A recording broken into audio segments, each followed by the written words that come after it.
conscience, consciousness, consecutive consensus, consent, consequently conservation, conserve, considerable, considerably, consistency, consistently, consolidate, conspiracy, constitute, constitution, constitutional constraint, consult, consultant, consultation, consumption, contemplate, contempt, content, contender, content, contention, continually, contract to contradiction, contrary, contributor, controversial, controversy, convenience, convention, conventional, conversion, convey, convict, convention, convincing, cooperate, convention, convincing, cooperate, coordinate, coordination, coordinator, copper, copyright, corporation, correction, correlate, correlation, correspond, correspondent, corridor,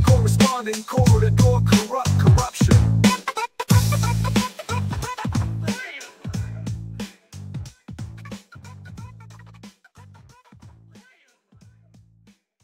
Hello everyone! These videos are designed to help you learn target vocabulary through a single story. You can download the English script from alienslearn.com. Please subscribe to our YouTube channel if you like this alternative way of learning English. In this video, we will first tell the story in English, followed by your local language so you can test yourself. Let's get started. In the heart of New York's bustling corporate sector, Alice, an intelligence analyst at Helix Corporation, sat contemplating the recent anomalies in the company's data flow. The configuration of the data seemed subtly altered, a fact only someone with her acute consciousness could discern. It wasn't just a glitch, it was deliberate, secretive. Alice knew she couldn't conceal her findings. This called for immediate consultation. Alan, her colleague, often contended that their corporation was too large, too conventional, to fall victim to serious internal threats. But as Alice prepared the report that could corrupt the very foundations of their establishment, she realized the gravity of what they were about to confront. This was no minor discrepancy. This was espionage.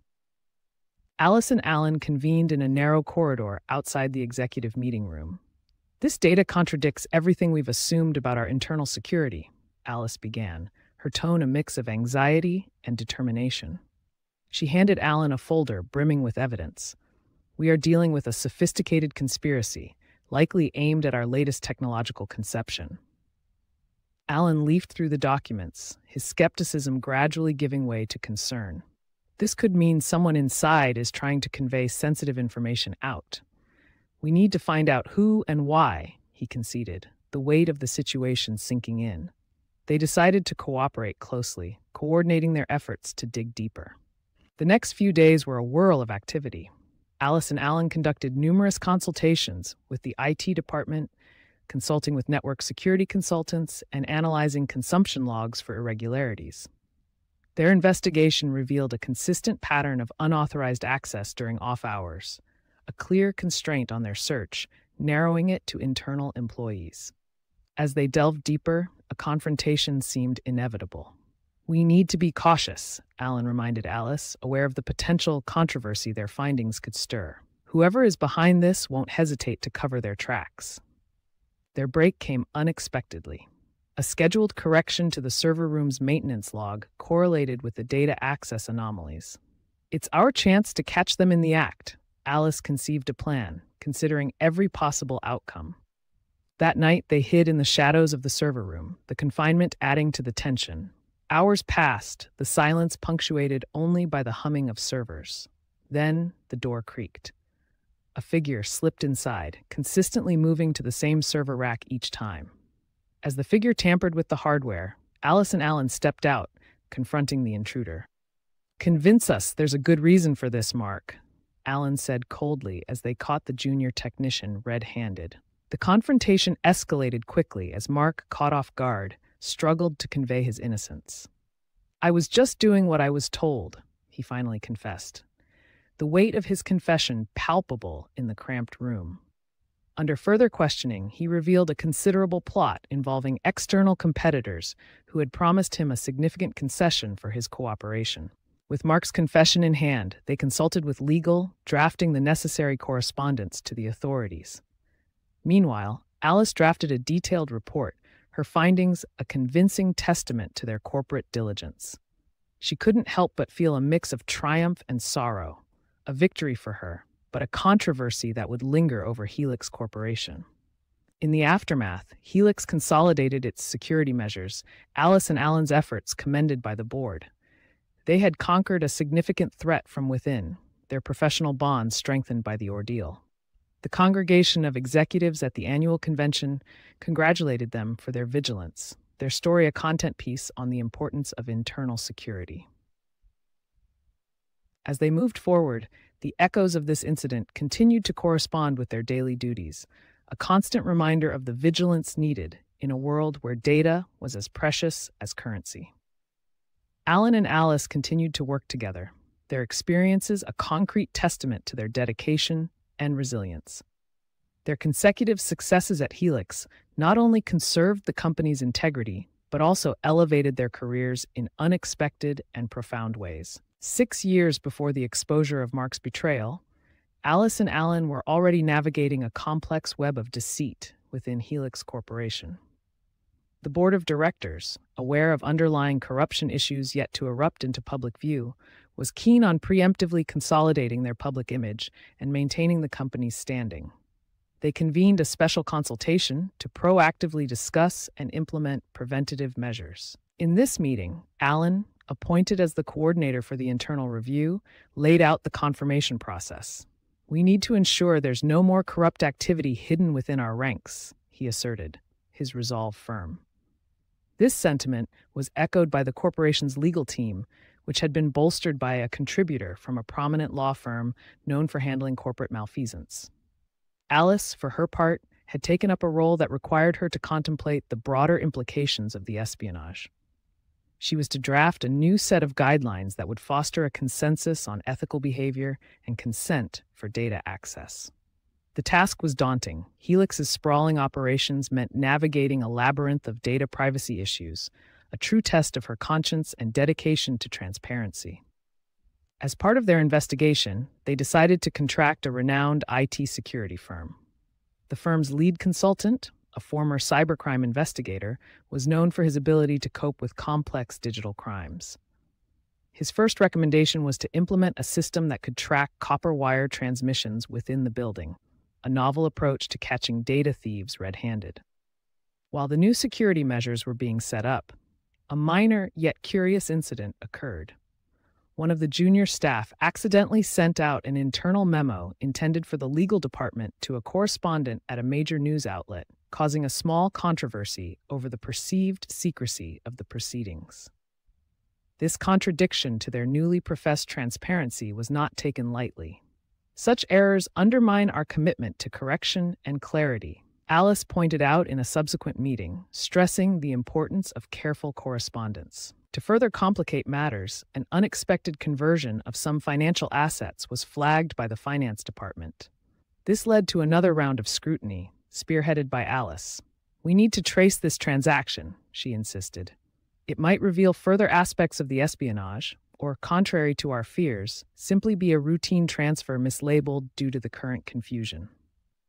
Alan, meanwhile, was convicted in his belief that someone still within the company was manipulating the outcome of their investigations. He conducted private sessions, conferring with staff members who might have been too intimidated to speak up initially. His efforts were a counter to the pervasive fear that had settled over the staff. During one of these sessions, a shy technician came forward with information about a contender for a recently vacated executive position who might have had a motive to promote instability.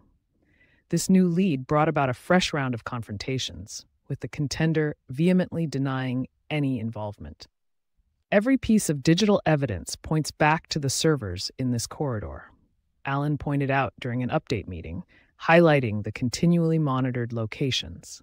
His update included detailed coordination plans to convene a small task force that would handle this sensitive aspect of the investigation. With the cooperative efforts of the IT security firm and Helix's internal team, they were finally able to link the suspicious asset conversion to an offshore account. This account was constituted under a shell company, a discovery that led to a significant breakthrough in understanding the depth of the conspiracy. In a dramatic turn of events, the investigation conclusively showed that the corruption was not only facilitated by external pressures, but was also significantly aided by a few key internal figures.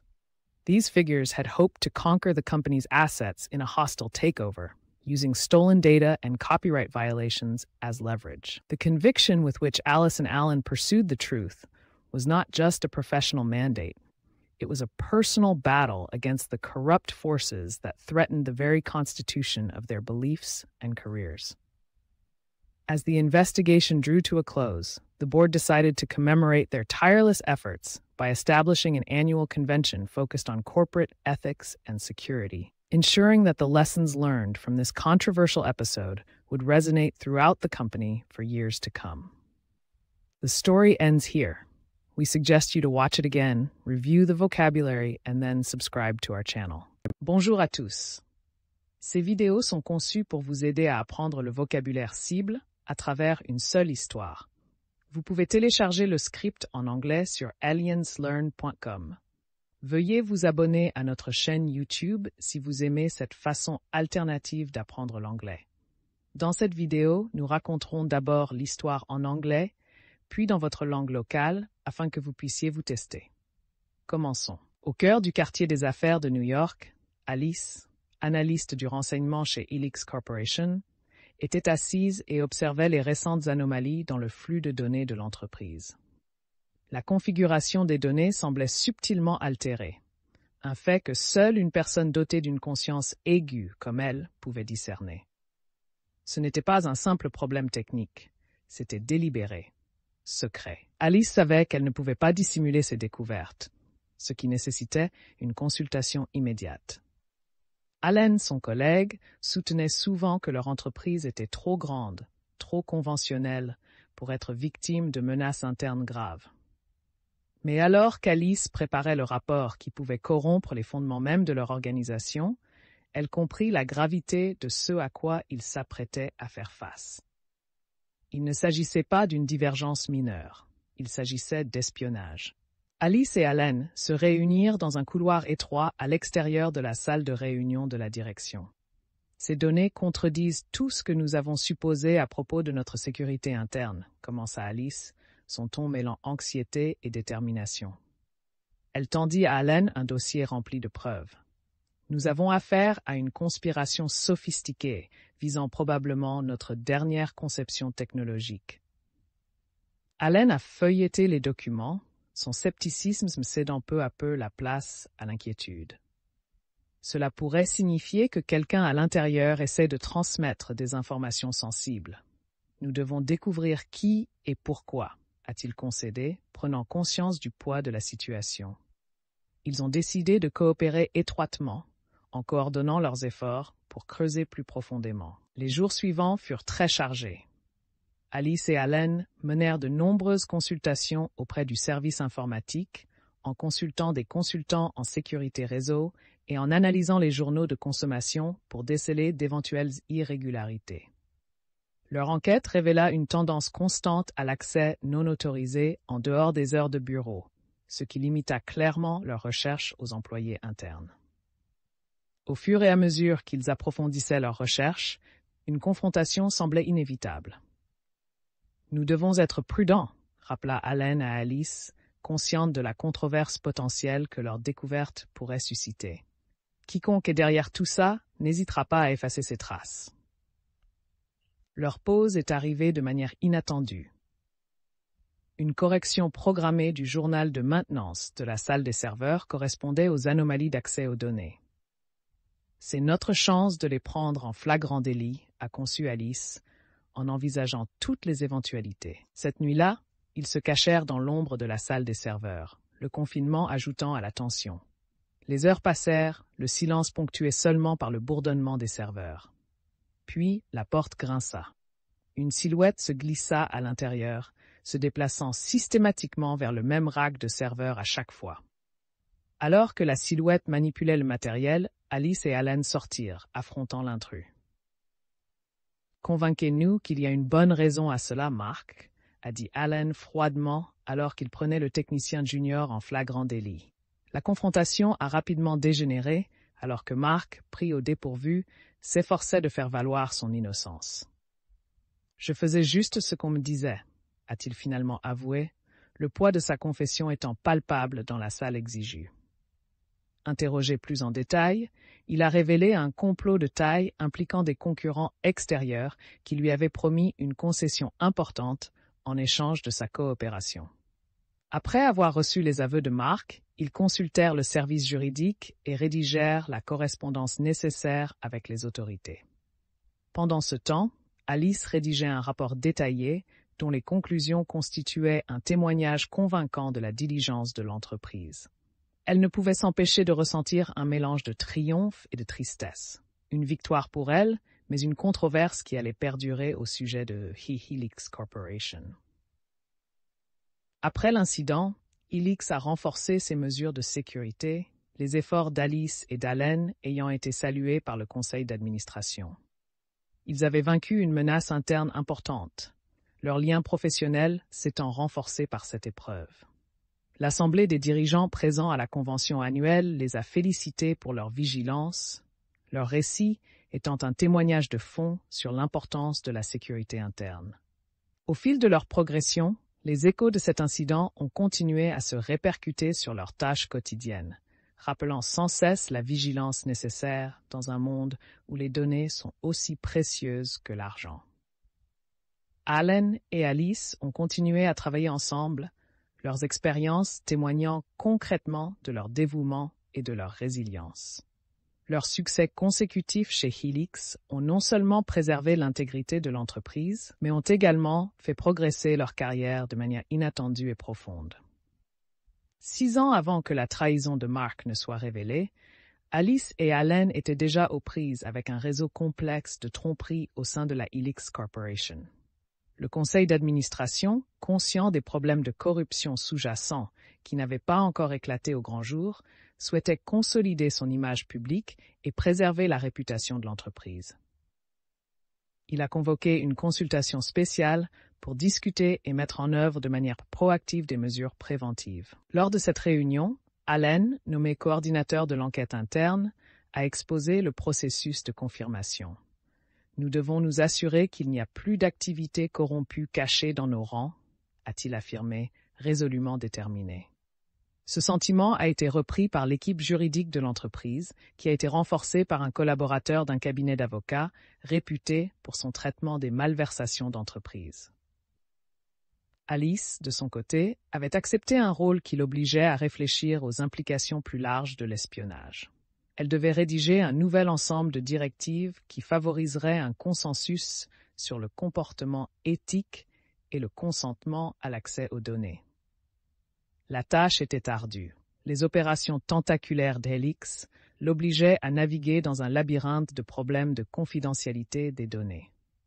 Un véritable test de sa conscience et de son dévouement à la transparence. Dans le cadre de leur enquête, ils ont décidé de faire appel à une société de sécurité informatique réputée. Le consultant principal de la société, un ancien enquêteur en cybercriminalité, était connu pour sa capacité à gérer des délits numériques complexes. Sa première recommandation a été de mettre en place un système permettant de suivre les transmissions par fil de cuivre à l'intérieur du bâtiment. Une approche novatrice pour attraper les voleurs de données en flagrant délit. Alors que les nouvelles mesures de sécurité étaient mises en place, un incident mineur mais curieux s'est produit.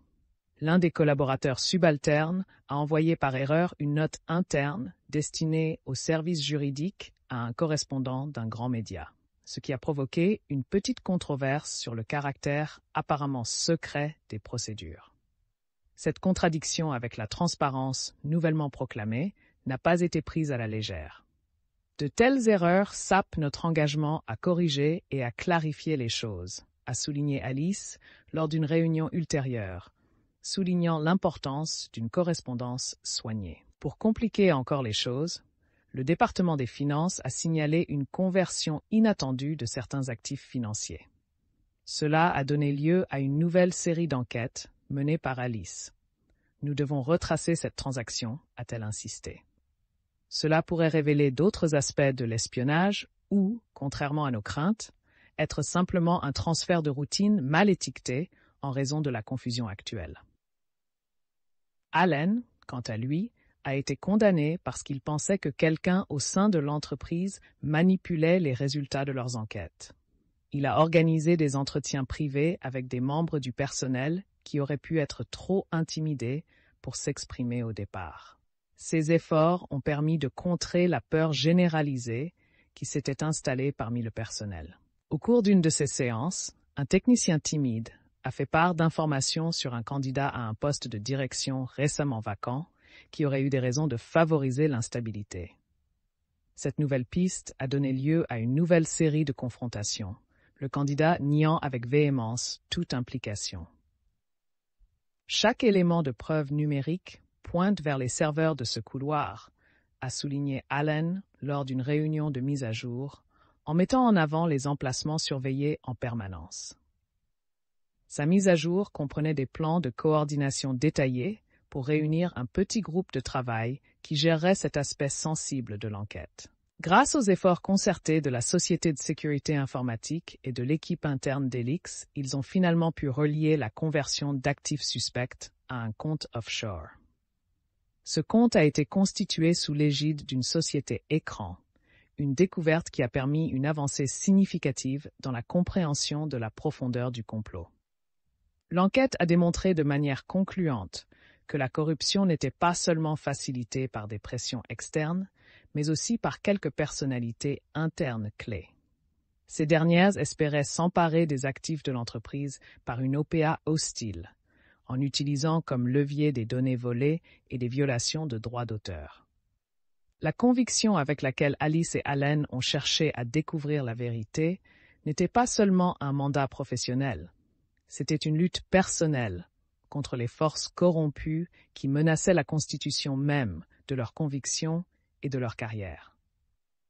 Alors que l'enquête touchait à sa fin, le conseil d'administration a décidé de commémorer leurs efforts inlassables en organisant une convention annuelle axée sur l'éthique et la sécurité au sein de l'entreprise, afin de s'assurer que les leçons tirées de cet épisode controversé résonneraient dans toute l'entreprise pendant des années. L'histoire se termine ici. Nous vous suggérons de la regarder à nouveau, de réviser le vocabulaire, puis de vous abonner à notre chaîne.